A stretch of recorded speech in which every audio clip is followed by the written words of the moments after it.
जो उपसर्ग होता है उसका हमें किस प्रकार से पता लगेगा कि ये उपसर्ग है, मूल शब्द कौन सा है और उपसर्ग कौन सा है। देखो उपसर्ग जो होता है ना उसका विशेष महत्व नहीं होता, लेकिन विशेष महत्व तब हो जाता है जब वह मूल शब्द के आगे लग जाता है। तो ध्यान दे इधर, देखो उपसर्ग किसे कहते हैं पहले समझ लो। उपसर्ग ये कहाँ लगता है? मूल शब्द से पहले, मूल शब्द से पहले, ठीक है। मूल शब्द जैसे हार है, मूल शब्द क्या है? हार। तो उपसर्ग तो किसे कहेंगे और प्रत्यय किसे कहते हैं? ध्यान देना, मूल शब्द से पहले जुड़ता है, क्या जुड़ता है? उपसर्ग। मूल शब्द से पहले उपसर्ग जुड़ता है और मूल शब्द के बाद में क्या जुड़ता है? प्रत्यय, ठीक है। अब क्या होता है, इनके जुड़ने से क्या होता है, जो मूल शब्द होता है उसके अर्थ में परिवर्तन कर देते हैं। कौन कर देते हैं? उपसर्ग और प्रत्यय। कैसे परिवर्तन करते हैं? मूल शब्द के पहले जुड़कर, जो अभी इस मूल शब्द का जो अर्थ है वो अर्थ अब ये नहीं रहकर क्या बन जाएगा? अलग ही अर्थ बन जाएगा। तो इनका महत्व कब हो जाता है? जब ये मूल शब्द के आगे जुड़ जाता है उपसर्ग और पीछे क्या जुड़ जाए? प्रत्यय। अगर प्रत्यय जुड़ रहा है तो भी इसका क्या हो जाएगा? अर्थ चेंज हो जाएगा, और उपसर्ग जुड़ेगा तो भी मूल शब्द का अर्थ क्या हो जाएगा? परिवर्तित हो जाता है। जैसे हार है, अब देखो उपसर्ग तो अपन इसके आगे कुछ भी लगा सकते हैं। आ लगा दो किसके सामने? मूल शब्द के सामने, तो क्या बना? आहार। अब देखो ये आहार एक विशेष परिवर्तन हो गया, विशेष अर्थ निकल गया। इसका अर्थ क्या निकला? आहार यानी भोजन। जबकि हार का ये मूल शब्द है, आ जुड़ते ही इसके अर्थ में एक विशेष अर्थ आ गया, और आहार का मतलब क्या हो गया? भोजन। अब सुनो, जैसे प्रति है और हार जोड़ दिया तो क्या बना? प्रतिहार। क्या बना? प्रतिहार। तो इस प्रकार से क्या होता है, मूल शब्द के पहले, ध्यान दे भैया, ये परिभाषा भी आ सकती है। जो अभी सेकंड ग्रेड हिंदी का पेपर आया है तो उसमें किसी भी प्रकार का ऐसा क्वेश्चन नहीं था, 2-3 क्वेश्चनों को छोड़कर, जिसमें सीधा सीधा पूछा हो। सारे के सारे ऐसे क्वेश्चन थे, जैसे समास के बारे में पूछ लिया तो समास में जैसे कर्मधारय समास में क्या होगा? एक पद विशेष्य होगा, दूसरा क्या होगा? विशेषण होगा। एक पद उपमेय होगा, दूसरा उपमान होगा। कर्मधारय समास में क्या नहीं होता? 4 ऑप्शन दे दिए, जिसमें से क्या छांटना है? एक। कब छटेगा वो? जब हम उसके बारे में पूरी डिटेल जानेंगे। तो उपसर्ग केवल शब्द देकर ही नहीं पूछ सकता, उपसर्ग को परिभाषा है वो भी पूछ सकते हैं। ऑप्शन ए आ जाए, उपसर्ग। पहला ऑप्शन, उपसर्ग मूल शब्द से पहले जुड़ता है, ठीक है। दूसरा ऑप्शन, उपसर्ग के लगने से मूल शब्द के अर्थ में परिवर्तन हो जाता है। तीसरा, मूल शब्द के बाद में प्रत्यय जुड़ता है, मूल शब्द के बाद में प्रत्यय जुड़ता है। और आगे दे दिया, कौन सा सही है? बताओ कौन सा सही है या कौन सा गलत है? तीसरा गलत है और 2 क्या है? सही है। तो इस प्रकार से विवरणात्मक क्या दे देंगे? प्रश्न दे देंगे, जो ऑब्जेक्टिव तो होंगे, लेकिन क्या होगा उसमें? उसका विवरण दिया जाएगा। किसका? उपसर्ग का, ठीक है। तो ध्यान दें, उपसर्ग किसे कहते हैं? उपसर्ग क्या होते हैं? मूल शब्द के, किसके भैया? मूल शब्द के पहले जुड़कर मूल शब्द के अर्थ में परिवर्तन कर देते हैं। तो प्रत्यय की परिभाषा लिखो। उपसर्ग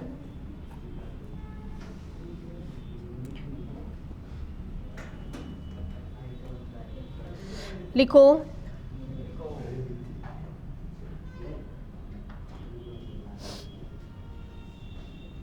वे शब्द जो मूल शब्द के पूर्व जुड़कर, पूर्व का मतलब जानते हो ना, पहले। मूल शब्द के पूर्व में जुड़कर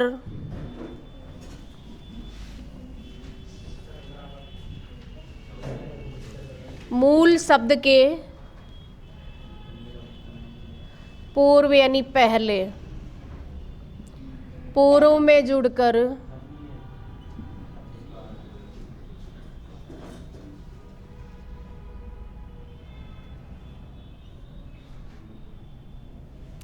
पूर्व में जुड़कर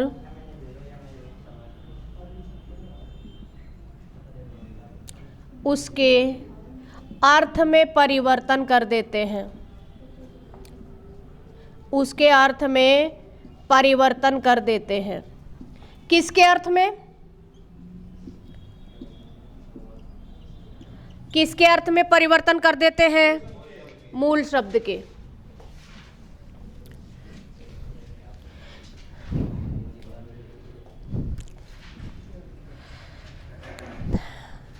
देखो उपसर्ग कहाँ जुड़ेंगे भैया?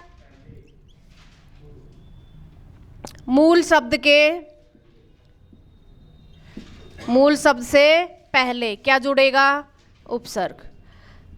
मूल शब्द से पहले, मूल शब्द से जो पहले जुड़ जाते हैं उनको क्या कहते हैं? उपसर्ग कहते हैं, और बाद में जुड़ते हैं उनको क्या कहते हैं? प्रत्यय कहते हैं। उतार लो।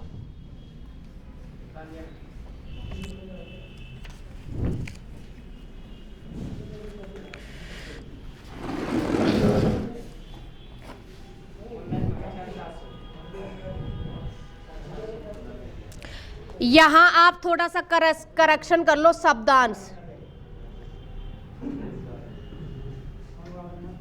शब्दांश,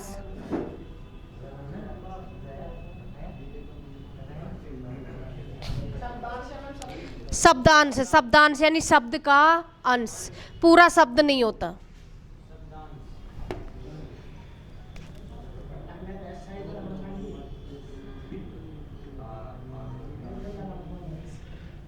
शब्दांश। देखो शब्दांश यानी शब्द का अंश। शब्द के जो अंश मूल शब्द से क्या जुड़ जाते हैं? पहले जुड़ जाते हैं, उनको उपसर्ग कहते हैं। लिखो जैसे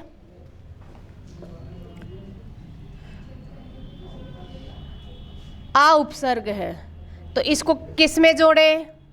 हार में, तो क्या बनेगा? आहार।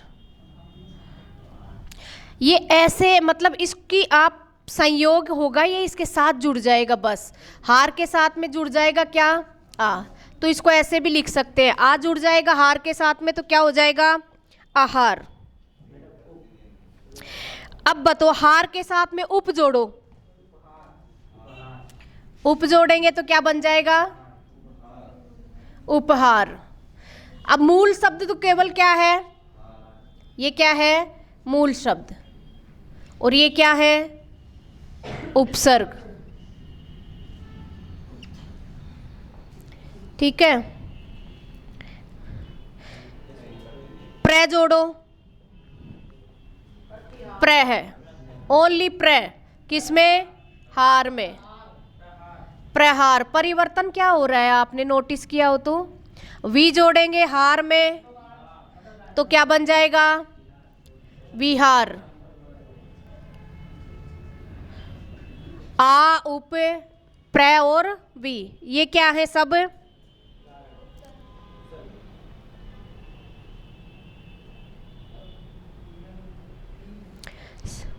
सम जोड़ दो हार में, सम,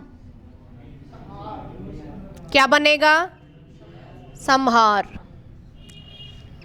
अब देखो आहार मूल शब्द, समझने की बात क्या है? हार है, ठीक है। ये क्या जुड़े इसमें? उपसर्ग। उपसर्ग जुड़ते ही मूल शब्द के अर्थ में जुड़ते हैं, तो मूल शब्द के अर्थ में जुड़कर उसका अर्थ ही क्या हो जाता है? बदल जाता है। अब देखो आहार का मतलब भोजन, उपहार का मतलब भेंट, प्रहार का मतलब आक्रमण करना, विहार का मतलब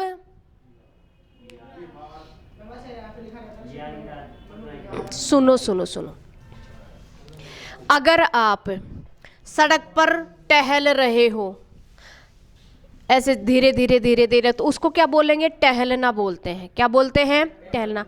और एक होता है घूमना। जैसे आप सुबह सुबह मॉर्निंग वॉक पर गए तो उसको क्या कहेंगे? घूमना। लेकिन अपने मनोरंजन के लिए, किसके? मनोरंजन के लिए व्यक्ति कहीं अच्छी जगह पर जाकर अपनी मन से भ्रमण करता है तो उसको क्या बोलते हैं? विहार बोलते हैं।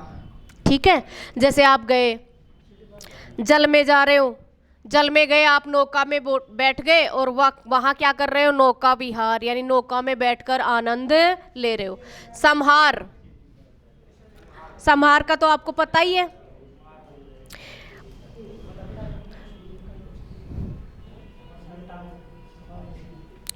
तो देखो हिंदी में उपसर्ग 3 प्रकार के पूछे जाते हैं। आगे लिखो, हिंदी में उपसर्ग 3 प्रकार के पूछे जाते हैं। हिंदी में उपसर्ग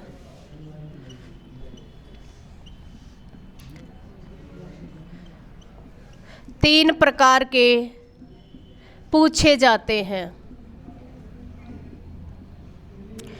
परीक्षा में देखो हिंदी में उपसर्ग कितने प्रकार के पूछे जाते हैं? 3 प्रकार के। पहला संस्कृत के उपसर्ग, और हिंदी की जननी भी कौन है? संस्कृत। संस्कृत के उपसर्ग। फिर किसके उपसर्ग पूछे जाते हैं? हिंदी के। हिंदी उपसर्ग। और कौन से उपसर्ग? विदेशी उपसर्ग। आपने शब्द पढ़े थे, जो विदेशी भाषाओं के शब्द किस में आ गए? हिंदी में आ गए। उनको क्या बोलते हैं? विदेशी शब्द बोलते हैं।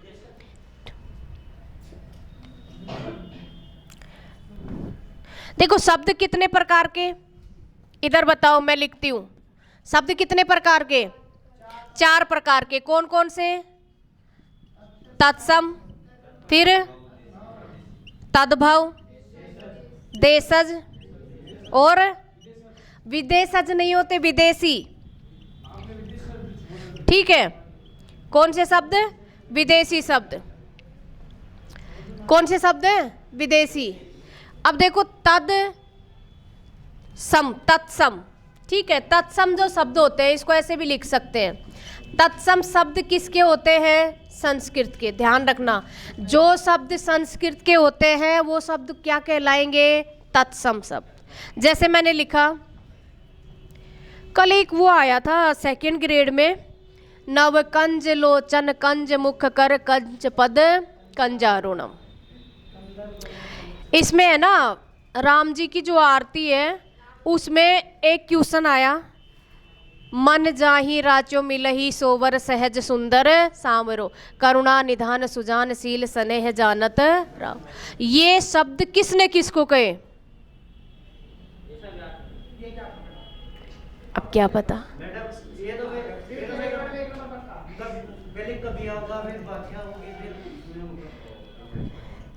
ये उसका था, बालकांड का था, रामचरितमानस का बालकांड।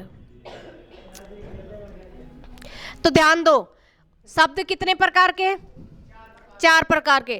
तत्सम, तद्भव, देशज और विदेशी। इधर ध्यान दो, जो संस्कृत के शब्द हैं वो किस में जाएंगे? तत्सम में। संस्कृत के शब्द होते हुए धीरे धीरे धीरे धीरे उनमें परिवर्तन आ जाता है और वो अपना रूप बदल लेते हैं, उनको क्या कहते हैं? तद्भव। जैसे देखो मैंने लिखा, इधर देखें, आदित्यवार। आदित्यवार। अब आदित्य का मतलब होता है सूर्य। आदित्य का मतलब है सूर्य, यानी सूर्य का वार। फिर लोगों ने इसको बदला, यानी जो व्यक्ति भाषा का अच्छा ज्ञान नहीं रखते उन लोगों ने इसको ईतवार कहना शुरू कर दिया। अभी ईतवार का कोई मतलब निकलता है क्या? आदित्य का मतलब तो सूर्य होता है।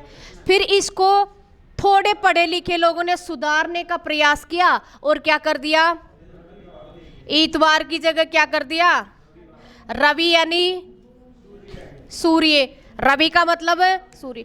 अब ये आदित्य शब्द किसका है? और ये ईतवार क्या बन गया?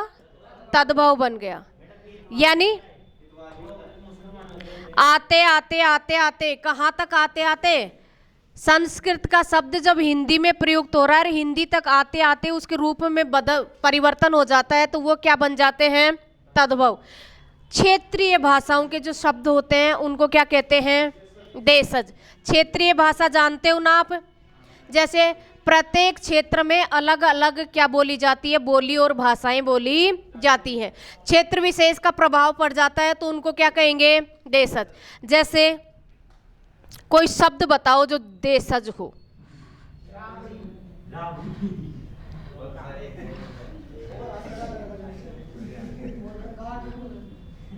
बताओ। ये सब क्या है? देशज। सब क्या है? देशज। तो देखो, राबड़ी है, लोटा है, पराती है, चिमटा है, ये खुरपा, ये सब क्या है? देशज। क्षेत्रीय भाषाओं में बोले जाने वाले शब्द क्या हैं? देशज। और देखो आगे, विदेशी। विदेशी का मतलब ऐसी भाषा जो हमारे यहाँ भारत में नहीं थी और विदेशी लोगों के आगमन से यहाँ पर भी प्रयुक्त होने लग गई, तो वो शब्द कौन से होंगे? विदेशी शब्द। जैसे अंग्रेजी है, आप किसी को भी गांव में जाकर ये कहना कि स्टार्टर को हिंदी में क्या कहते हैं,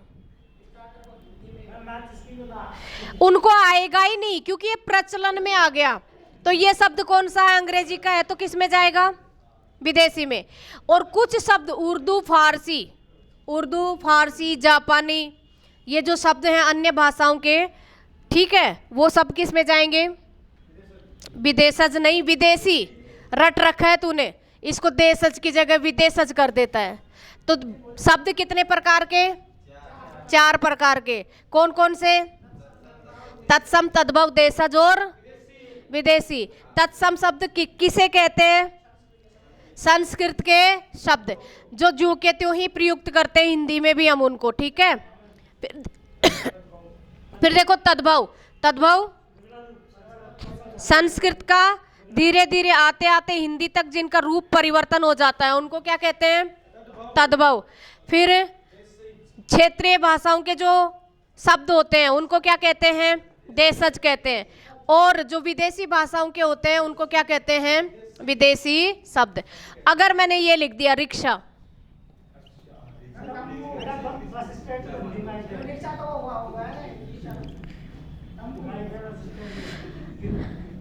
आप ये देखो, रिक्शा जो शब्द है, कुछ चुनिंदा शब्द हैं जो हिंदी में प्रयुक्त करते हैं, उर्दू फारसी के होते हैं, उनका हम हिंदी में प्रयोग करेंगे। तो फिर अगर क्वेश्चन आए कि निम्नलिखित में से कौन सा शब्द विदेशी है, ध्यान दें, बताओ मुझे।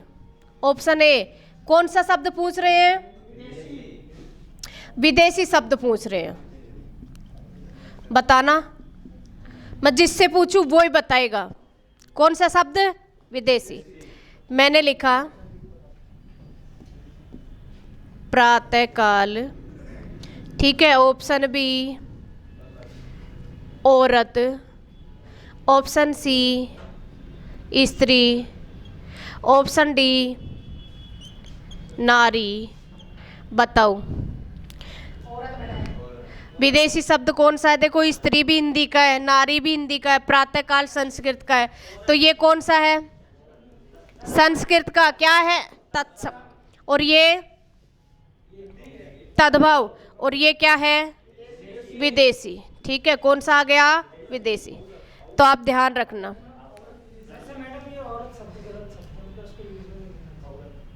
नहीं लेना चाहिए, क्यों?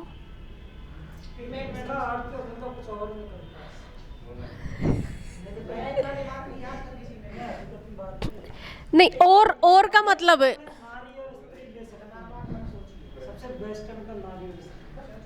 नहीं, इसका उचित प्रयोग होता है। मैं आपको क्लास के बाद में बताऊंगी कहाँ होता है और कैसे होता है, ठीक है। अब उसका अर्थ आप अर्थ का अनर्थ ही बना दे तो बात अलग ही है, ठीक है। तो उपसर्ग देखो, आ जुड़ने से हार में क्या हो गया? आहार। उप जुड़ने से हार में क्या हो गया? उपार। प्र जुड़ने से क्या हो गया? वी जुड़ने से। और सम जुड़ने से। तो देखो, हिंदी में हम कितने प्रकार के उपसर्ग पढ़ेंगे? 3 प्रकार के। एक तो वो उपसर्ग जो किसके हैं? संस्कृत के हैं, दूसरे वो उपसर्ग जो किसके हैं, और तीसरे वो उपसर्ग जो कौन सी भाषाओं के हैं, विदेशी भाषाओं के हैं, जो हिंदी में प्रयुक्त किए जाते हैं। कुछ शब्द ऐसे भी हैं जो हिंदी के ही हैं और हिंदी में ही प्रयुक्त होते हैं, कुछ उपसर्ग ऐसे हैं जो संस्कृत के हैं और किस में प्रयुक्त होते हैं, हिंदी में। ठीक है, तो लिखो आगे, संस्कृत उपसर्ग।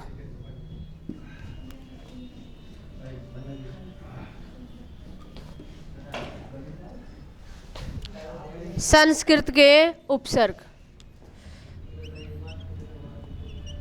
साथ के साथ में उतार लो। संस्कृत के संस्कृत के उपसर्ग, संस्कृत के उपसर्ग।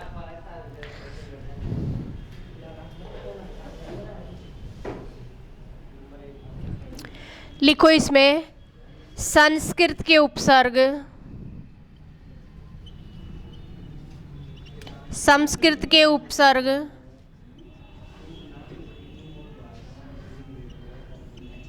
संस्कृत के उपसर्गों की संख्या 22 है।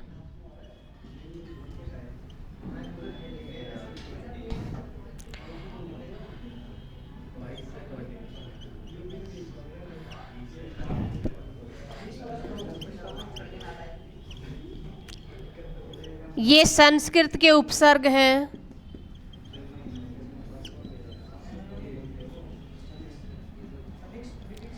लेकिन हिंदी में प्रयुक्त किए जाते हैं, हिंदी में भी प्रयुक्त किए जाते हैं, जाते हैं।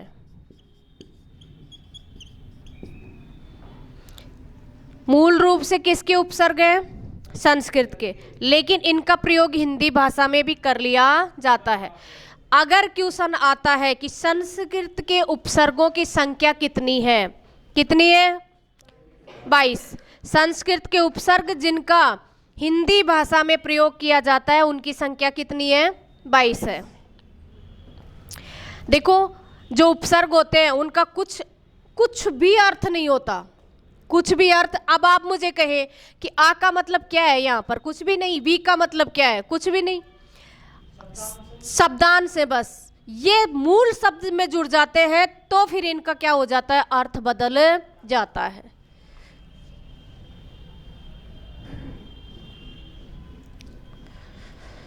संस्कृत के उपसर्ग कितने, 22। संस्कृत के उपसर्ग कितने, 22 है। अब आप ये बताएं कि हिंदी भाषा में, तो उस समय तो बातें कर रहे थे आप,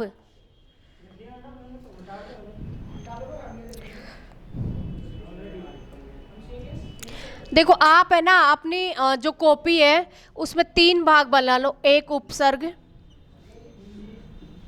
और एक उपसर्ग, फिर दूसरा आप लिखो अर्थ,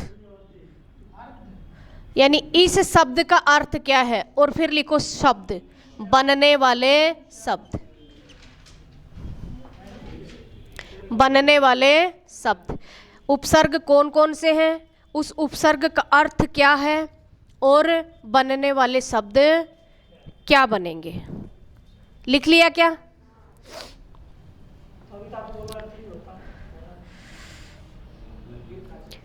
स्वतंत्र अर्थ होता है, वैसे स्वतंत्र अर्थ होता है इनका, लेकिन विशेष अर्थ नहीं होता।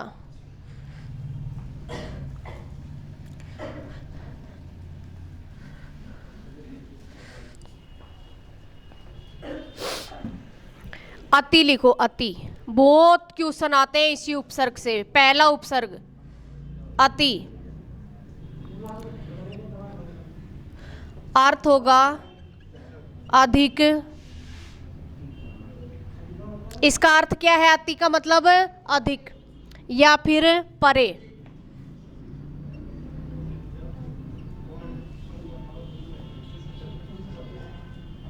समझ लो भैया, जैसे मैंने लिखा अत्यधिक, तो बताओ इसमें कौन सा है,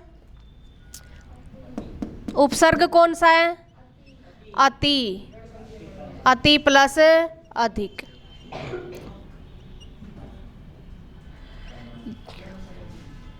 यण संधि, कौन सी संधि है?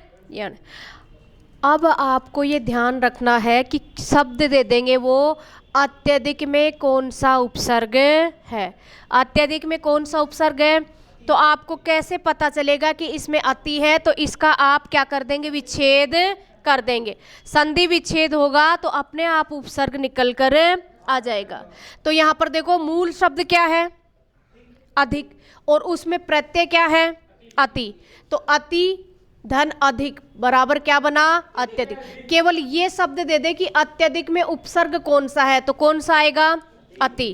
क्वेश्चन इस प्रकार से भी आ सकता है कि अति किस भाषा का उपसर्ग है? विदेशी, संस्कृत, हिंदी, फारसी। संस्कृत किसका है? संस्कृत का है। ये हिंदी का उपसर्ग नहीं है। किसका है? संस्कृत भाषा का। फिर देखो कैसे आ सकता है। अति उपसर्ग का अर्थ होता है, ऑप्शन ए, अति उपसर्ग का अर्थ होता है ऑप्शन ए कम, ऑप्शन बी ज़्यादा, ऑप्शन सी परे, ऑप्शन डी सभी। बताओ अति उपसर्ग का अर्थ क्या होता है? बताओ। परे। क्या आएगा? परे। समझ में आ गया? अब इसके शब्द बना लो। अति शीघ्र, अतिशय, अतिक्रमण। शब्दों में लिख दो। अति शीघ्र, अतिक्रमण, एक मिनट बोर्ड पर देखना, सबके सब ध्यान देना। अगर ये शब्द आ जाए और मैंने इसको ऐसे लिख दिया अति शीघ्र, ठीक है, दूसरा लिखा अति शीघ्र और तीसरा लिखा अति शीघ्र और लिखा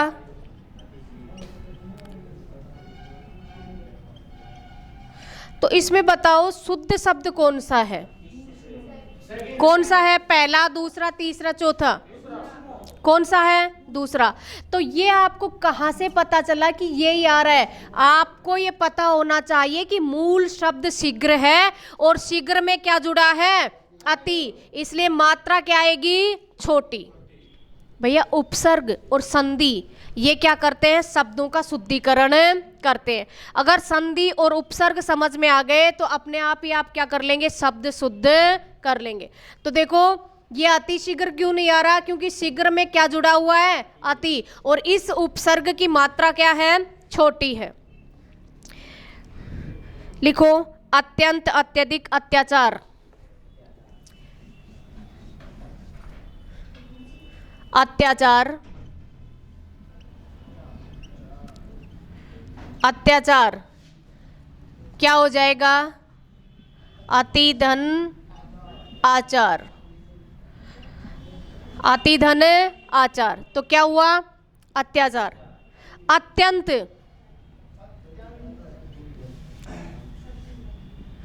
अत्यंत, अति धन अंत। क्वेश्चन गलत नहीं होना चाहिए उपसर्ग का। अब यहाँ पर देखो ए दिख रहा है उपसर्ग। उपसर्ग कौन सा दिख रहा है? विशेष ध्यान दे भैया। उपसर्ग यहाँ पर भी क्या दिख रहा है? ए। और यहाँ पर भी क्या दिख रहा है? वो ऑप्शन में ए भी देगा। कैसे देगा? देखो अत्यंत में उपसर्ग है ए, फिर दूसरा अति, तीसरा अति और चौथा अत्य। ये दे देंगे इस प्रकार से। तो देखो यहाँ पर अत्य भी आ रहा है, ए भी आ रहा है। आपको पता होना चाहिए कि मूल शब्द क्या है? अंत। क्या जुड़ गया? अति। मूल शब्द क्या है? क्या जुड़ा इसमें? मूल शब्द क्या है और क्या जुड़ा? अति। और अत्यधिक में मूल शब्द क्या है? अधिक। क्या जुड़ गया? अति। तो आपको ये ध्यान होना चाहिए कि इसका आप संधि विच्छेद करेंगे तो इनमें संधि कौन सी आ रही है? यण संधि। कौन सी संधि है? यण स्वर संधि।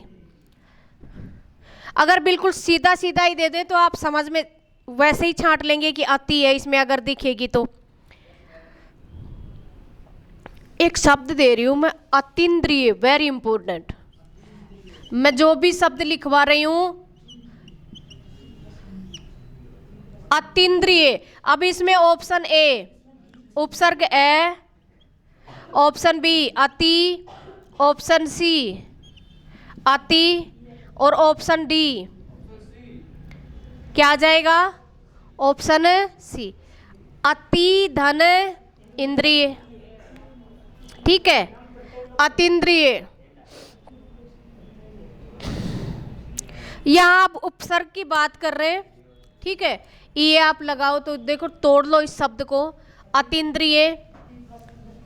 देखो क्या होगा, अति प्लस इंद्र प्लस इये, तो क्या बनेगा? ये आएगा।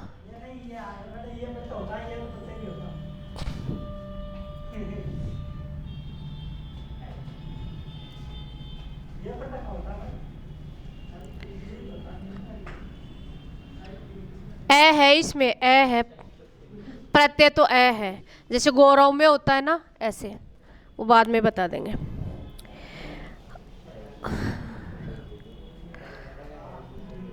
अत्युत्तम, अति आवश्यक, अतीव।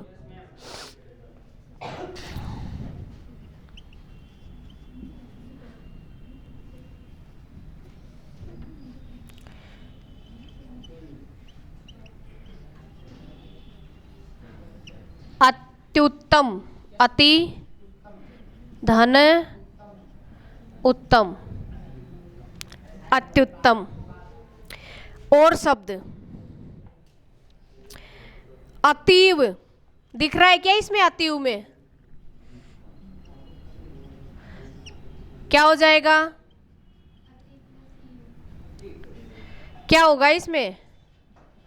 अति प्लस इव,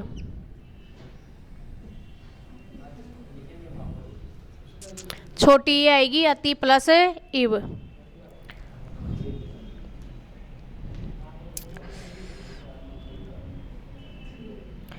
अत्यावश्यक,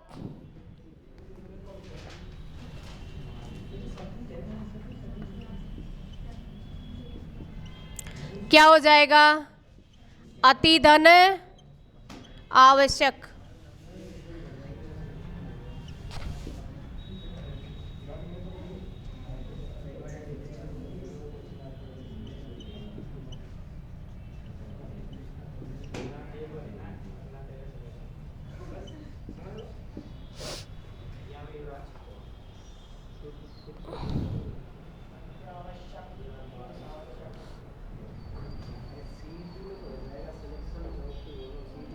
अत्युक्ति,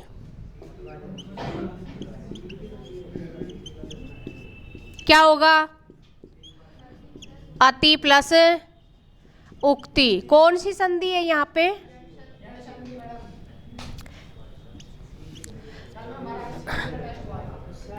सुनो, ये आया था, सही कर दिया था, हैं? Very good. उतारो भैया जल्दी से, आप उतार लो, मैं साइड में हो गई।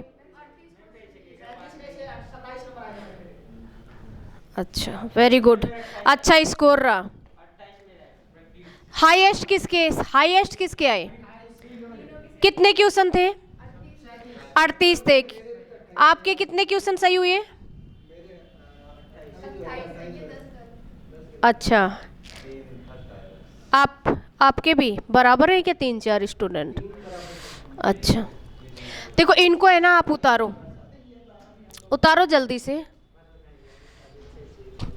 देखो अति उपसर्ग के शब्द अगर सीधा सीधा आता है तो आप छांट ही लेंगे, लेकिन इस प्रकार से संयुक्त, अब देखो अतिक्रमण स्पष्ट दिख रहा है, अति शीघ्र में भी स्पष्ट दिख रहा है, लेकिन कुछ शब्द ऐसे हैं, अब देखो यहां पर नहीं दिख रहा, इसमें अति भी आएगा तो आप मात खा जाएंगे अगर नॉलेज नहीं होगा ना कि किस प्रकार से कौन सा उपसर्ग है, तो आप कौन सा उपसर्ग कर देंगे अति की जगह?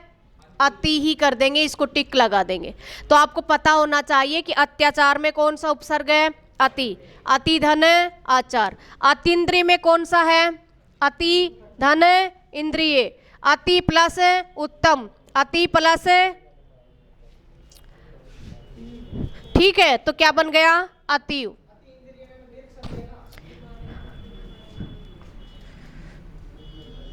हाँ, अतीन्द्रिय, दीर्घ स्वर संधि।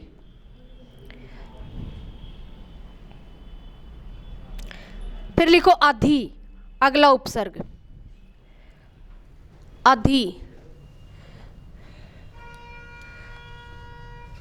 ध्यान देना भैया, अधि उपसर्ग है, वो कौन सा था? अति। एक एक उपसर्ग है ना, यहीं पे याद होना चाहिए। अधि, पहला उपसर्ग कौन सा पढ़ा अपन ने? अति। वो किसका था? संस्कृत भाषा का, लेकिन प्रयोग किस में करते हैं? हिंदी में भी करते। दूसरा उपसर्ग कौन सा है? अधि। अब देखो, इसका मतलब होता है श्रेष्ठ। अधि का मतलब होता है श्रेष्ठ या प्रधान, प्रधान या श्रेष्ठ, दोनों में से कोई सा भी पहले लिख दो, कोई विशेष फर्क नहीं पड़ता। प्रधान का मतलब जानते हो आप? हैं? नहीं, उसका मतलब पंचायत समिति में बनते हैं, वो एक पद विशेष हो गया। प्रधान का मतलब होता है मुख्य। प्रधान का मतलब क्या होता है? मुख्य। जैसे इधर सुनो, जैसे पंचायत समिति में भी ये सदस्य चुनकर आ गए, डेलीगेट के जो इलेक्शन होते हैं, और उनमें से सब में से एक को क्या बनाया जाता है? मुख्य, और इसी को क्या कहते हैं? प्रधान। ठीक है।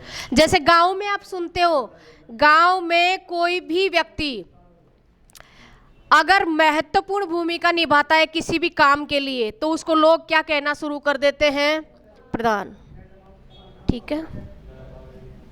प्रधान का मतलब होता है श्रेष्ठ। अधि शब्द लिखो, अधिकरण, अधिनियम, अधिनायक। अधिकरण, अधिनायक,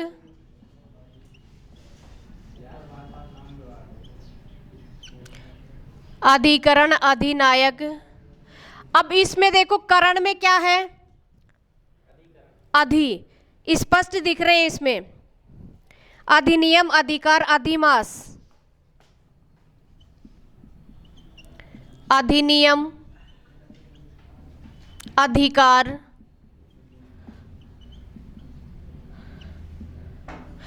अगर मैंने ये शब्द दे दिया अधिकरण, तो बताओ क्या है ये शब्द शुद्धियों के काम करेंगे, उपसर्ग। इसलिए मैं कह रही हूं कि इसको विशेष गौर से पढ़ लो आप। अधिकरण की शब्द शुद्धि क्या होगी? तो क्या होगा? धी क्या आएगी? छोटी। अधिमास, अधिपति, अधिकृत। अधिमास, अधिपति,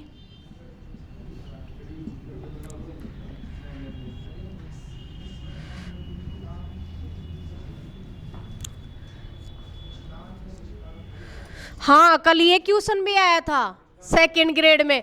मैंने आपको व्याकरण में जो पढ़ाया उसमें से कम 10 क्वेश्चन आए। मिष्टान भी आया था, मिष्ट धन, इसमें संधि विच्छेद पूछा था कि क्या होगा, तो उसमें ये शब्द भी था, मिष्ट धन अन्न। तो ये शब्द भी था वहां पर, जो भी क्या है? अशुद्ध है। मिष्ट यानी मीठा, मिष्ट यानी मीठा होता है। अन्न का मतलब अन्न, जो मीठा अन्न है उसको क्या कहते हैं? मिष्टान है। वो तो पहले से आते थे।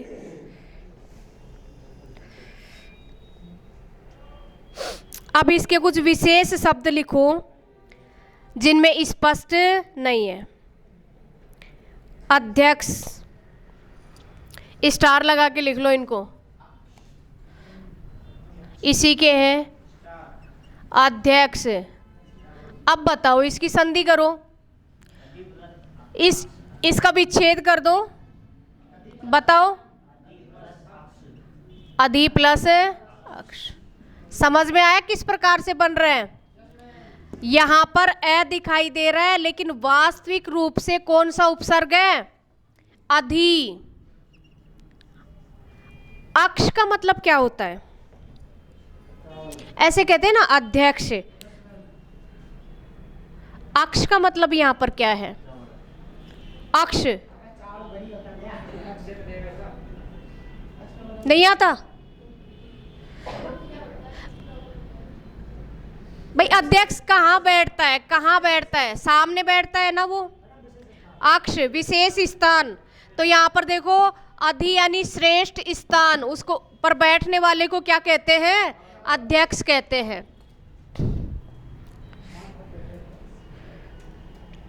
अध्यादेश अधीन, अध्यादेश। विच्छेद आप खुद करो, अध्यादेश आप विच्छेद खुद करो। अधीक्षण, मैं ऐसे लिख रही हूं इसको, अधीक्षण।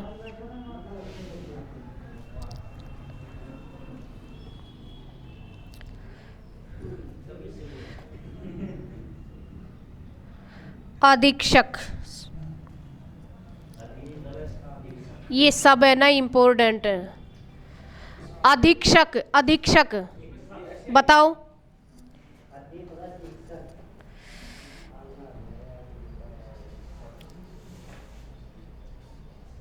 ये अधिक्षण ही है शब्द, अधिक्षण। अधि का मतलब श्रेष्ठ क्षण, जिसको जो अच्छा पल होता है उसको क्या कहते हैं? अधिक्षण। जैसे किसी का सुबह सुबह के टाइम आपकी मम्मी का फ़ोन आ जाए आपके पास में, बेटा कोचिंग जाना है उठ जा, तो अधिक्षण होगा ना, है? अधिक्षण होगा कि कोई दूसरा क्षण होगा टेंशन में आ जाओगे, है? मुझे तो ऐसा ही लगता है। अगर किसी और का आ जाए, और का मतलब समझ गए ना, तो वो क्या बन जाएगा? अधिक्षण बन जाएगा आपके लिए।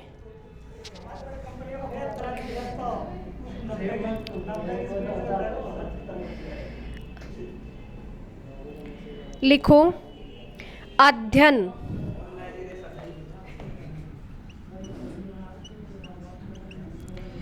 ये शब्द शुद्धि में भी पूछते हैं, ये सारे के सारे शब्द ध्यान से उतारना। आप इनमें अशुद्धि मत करना, लिखने में धीरे उतार लेना, लेकिन शुद्ध ही उतारना। अध्ययन,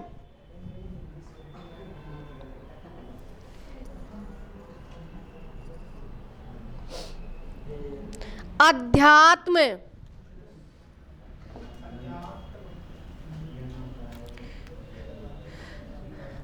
इधर समझो इसको।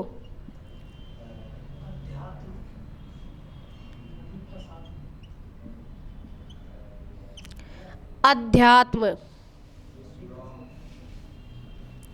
तो एक होता है, देखो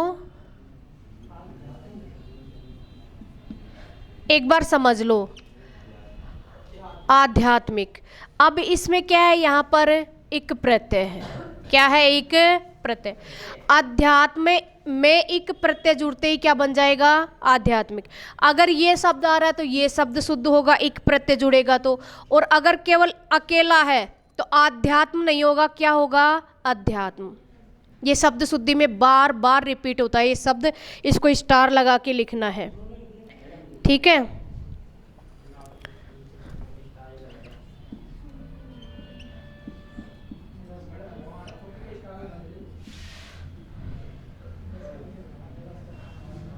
हाँ, ये भी लिख लो, आध्यात्मिक भी। अध्यादेश क्या होगा? अधिधन आदेश। इसमें बताओ अधीक्षण, अधिधन क्षण संयोग है। अध्ययन, अधिधन, बताओ। अरे यहाँ कौन सी संधि हो रही है?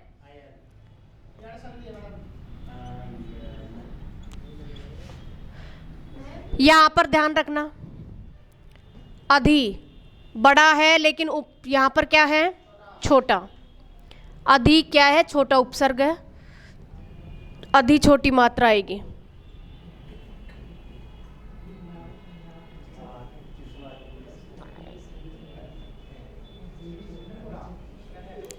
अध्यापक भी लिख लो, अध्यापक।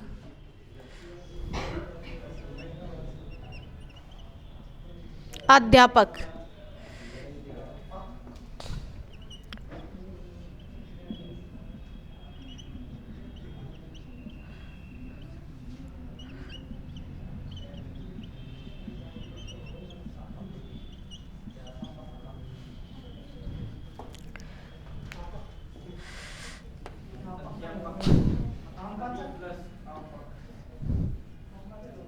श्रेष्ठ तरीके से।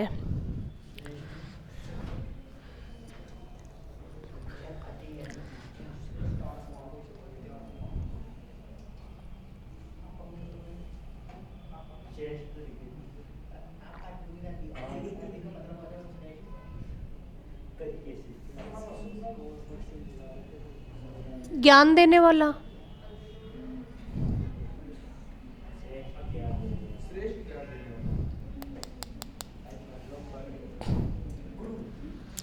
देखो दो उपसर्ग पढ़े अपन ने, सबसे पहला कौन सा है, अति, और दूसरा कौन सा है, अधि। तो इन शब्दों को आप ध्यान रखना, एक बार घर जाकर भी इनका रिवीजन कर लेना। तीसरा उपसर्ग है अनु। अनु का मतलब होता है पीछे।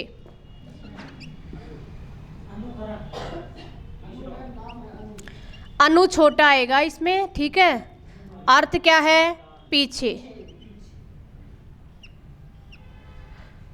पीछे का मतलब बाद में,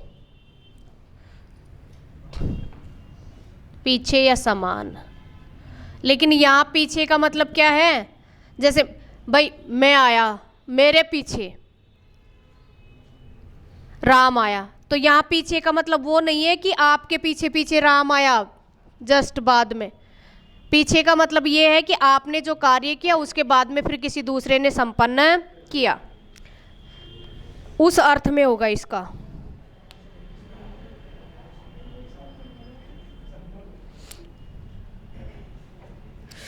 अनुकरण, अनुकूल, अनुचर, अनुज। अनुकूल लिखो सबसे पहले, शब्द शुद्धि में पूछते हैं। अनुकूल,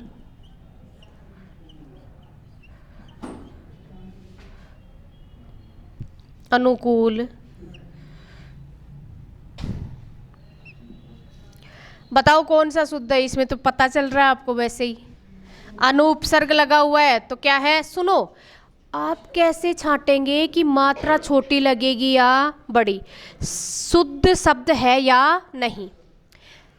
देखो ध्यान रखना, हमेशा जिन शब्दों के मात्रा दीर्घ लगती है, बड़ी मात्रा लगती है, दीर्घ मात्रा लगती है, उस शब्द के ऊपर जोर ज्यादा दिया जाता है। और छोटी मात्रा लगती है, लघु मात्रा लगती है, तो उन शब्दों का उच्चारण करते समय कम जोर दिया जाता है।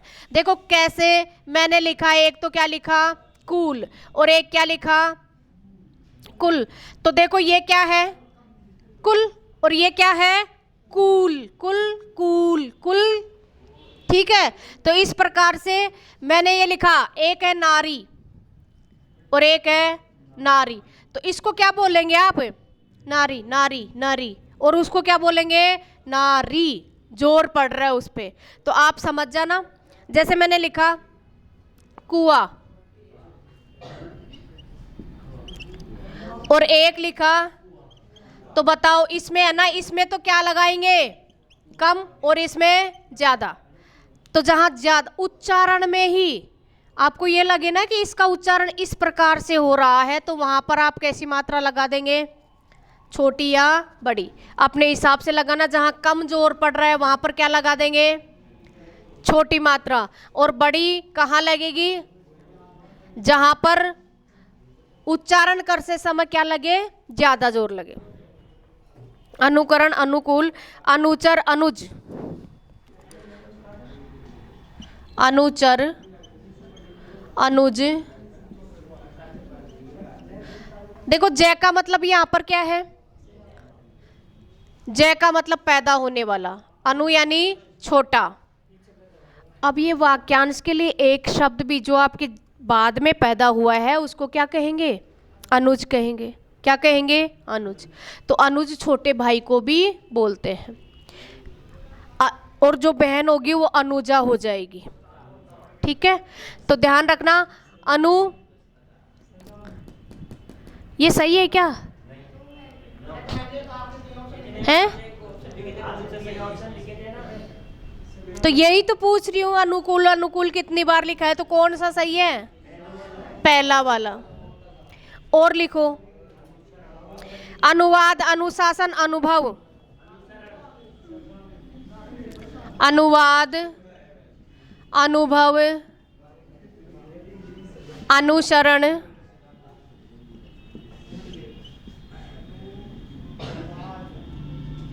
अनुसरण। लिखो जल्दी से।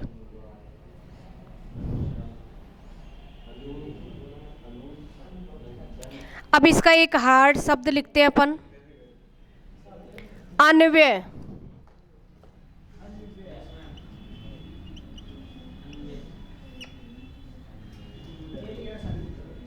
यण संधि हो गई, अनुधन व्यय। अन्वीक्षण, वेरी इंपॉर्टेंट।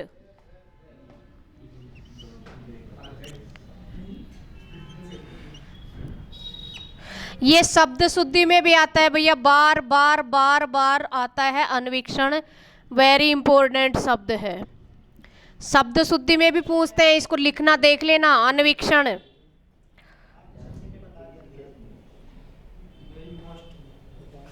कौन सा उपसर्ग है इसमें, अनु। अन्वेषण, ये भी इंपॉर्टेंट है, लिखो अन्वेषण।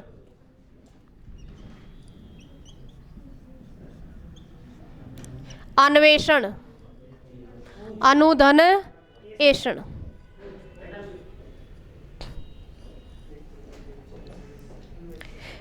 अनुच्छेद में तो पता चल रहा है।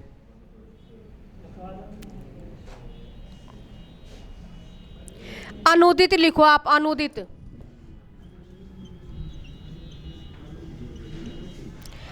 ध्यान दे नीचे इधर, अनुदित। मात्रा कैसी लग रही है, बड़ी। कैसी मात्रा लग रही है, उपसर्ग कौन सा है, अनु।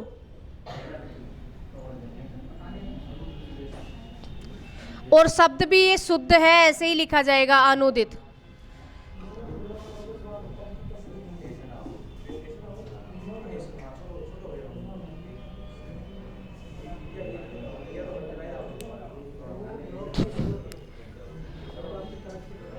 अन्वेषण, हाँ,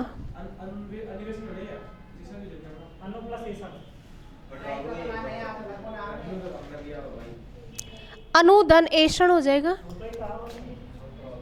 हाँ छोटा आएगा, अनुधन एषण। वो आ गया, समझ में आ गया।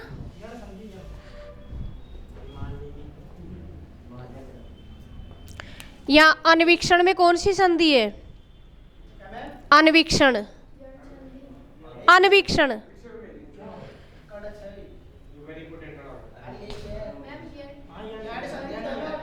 यण संधि। अति, अधि, अनु, 3 उपसर्ग है, याद कर लेना ढंग से। कल आपका एक समास का क्या होगा, टेस्ट। आपको 10 मिनट दी जाएंगी, 10 मिनट में आपको 50 क्वेश्चन सोल्व करने पड़ेंगे। 15 ले लेना, ठीक, लेकिन आप उसका अच्छे से बिना नकल किए हुए। आगे लिखो, आपका मतलब होता है बुरा या विपरीत।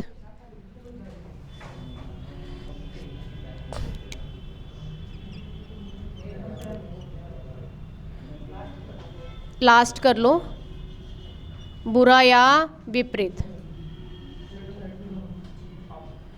अप, ऐसे कहते हैं ना, अपमान, अपयश, अपवाद, अपकार, अपमान, अपहरण लिख दो, अपवाद, अपहरण, अपमान,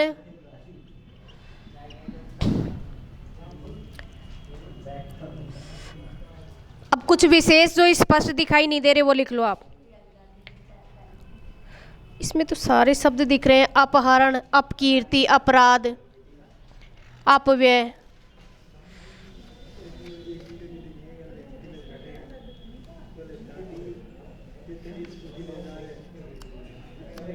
उतार लो उतार लो।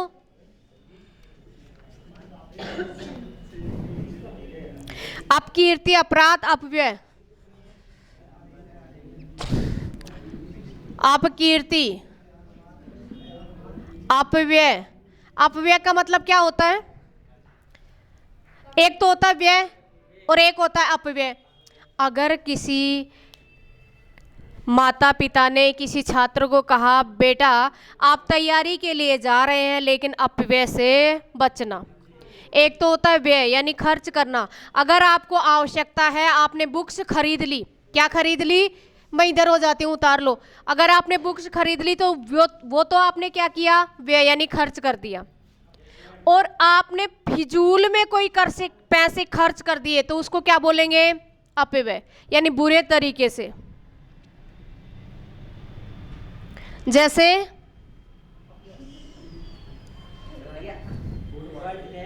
समझ गए ना? हाँ, तो बुरे तरीके से उसको क्या बोलेंगे, अपव्यय।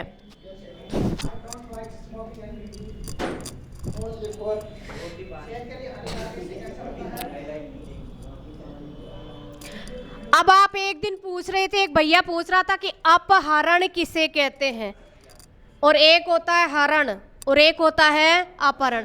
तो इनमें अंतर यही है कि बुरे तरीके से, बुरे विचारों से किसी को उठाया जाता है तो उसको क्या बोलेंगे, अपहरण। और शुद्ध सात्विक विचारों से अगर सहसम्मान किसी को ले जाया जाता है तो उसको क्या कहते हैं, स्टॉप कर दो। अच्छा सुनो,